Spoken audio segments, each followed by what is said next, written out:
अगर 84 लाख योनियों के बाद ये जिंदगी मिली है तो जात पात से ऊपर उठिए और एक इंसान बनकर जीना सीखिए। आपको पता है, इंसान बनकर जीने की इसी आजादी को जब बाबा साहब एक कानूनी अधिकार, लीगल राइट बनाना चाहते थे तो उनका सामना अंग्रेजों से नहीं बल्कि उस दौर के सबसे बड़े महानायक से हुआ था। और यहीं से जन्म होता है भारत के इतिहास के सबसे बड़े वैचारिक महासंग्राम का। साल था 1931। लंदन में दूसरा गोलमेज सम्मेलन, राउंड टेबल कॉन्फ्रेंस चल रहा था। एक तरफ महात्मा गांधी जी थे जो पूरे देश का प्रतिनिधित्व कर रहे थे और दूसरी तरफ डॉक्टर अम्बेडकर थे जो देश के करोड़ों अछूतों और शोषितों की आवाज बनकर वहां पहुंचे थे। बाबा साहब ने अंग्रेजों के सामने एक बहुत ही कड़क तर्क रखा। उन्होंने कहा कि हजारों सालों से सवर्णों ने हमें इंसान नहीं माना और हम आजाद भारत में उनके भरोसे कैसे रह सकते हैं। हमें अपना नेता खुद चुनने का अधिकार चाहिए। इसे इतिहास में सेपरेट इलेक्टोरेट, पृथक निर्वाचन कहा गया है। अंग्रेज मान गए, लेकिन महात्मा गांधी जी को लगा कि अगर ऐसा हुआ तो हिंदू समाज हमेशा के लिए दो टुकड़ों में बढ़ जाएगा। इसीलिए अगस्त 1932 में जब अंग्रेजों ने कम्युनल अवार्ड के तहत अछूतों को अलग निर्वाचन दे दिया तो गांधी जी ने पुणे में यरवदा जेल में 20 सितंबर 1932 से आमरण अनशन शुरू कर दिया था। जरा एक पल के लिए रुकिए और उस वक्त डॉक्टर अम्बेडकर के दिमाग में चल रहे तूफान की कल्पना कीजिए।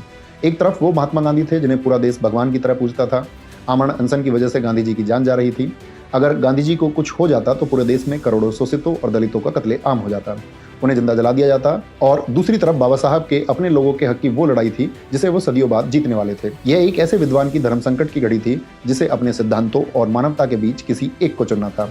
और तब बाबा साहब ने अपनी उस जीत को किनारे रख दिया। उन्होंने गांधी जी की जान बचाई और 24 सितंबर 1932 को एक समझौता किया जिसे इतिहास में पूना पैक्ट कहा जाता है। बाबा साहब ने अलग निर्वाचन की मांग छोड़ दी और गांधी जी ने शोषितों के लिए शिक्षा और राजनीति में आरक्षण, रिजर्वेशन देना स्वीकार कर लिया। मेरे नौजवान साथियों, आज जो आरक्षण की बात हम करते हैं वो कोई खैरात नहीं है, वो पूना पैक्ट के उस समझौते की उपज है जहां बाबा साहब ने इस देश की एकता और गांधी जी की जान बचाने के लिए अपने सबसे बड़े अधिकार की कुर्बानी दे दी थी। लेकिन बाबा साहब जानते थे कि सिर्फ राजनीति में आरक्षण दे देने से जातिवाद खत्म नहीं होगा।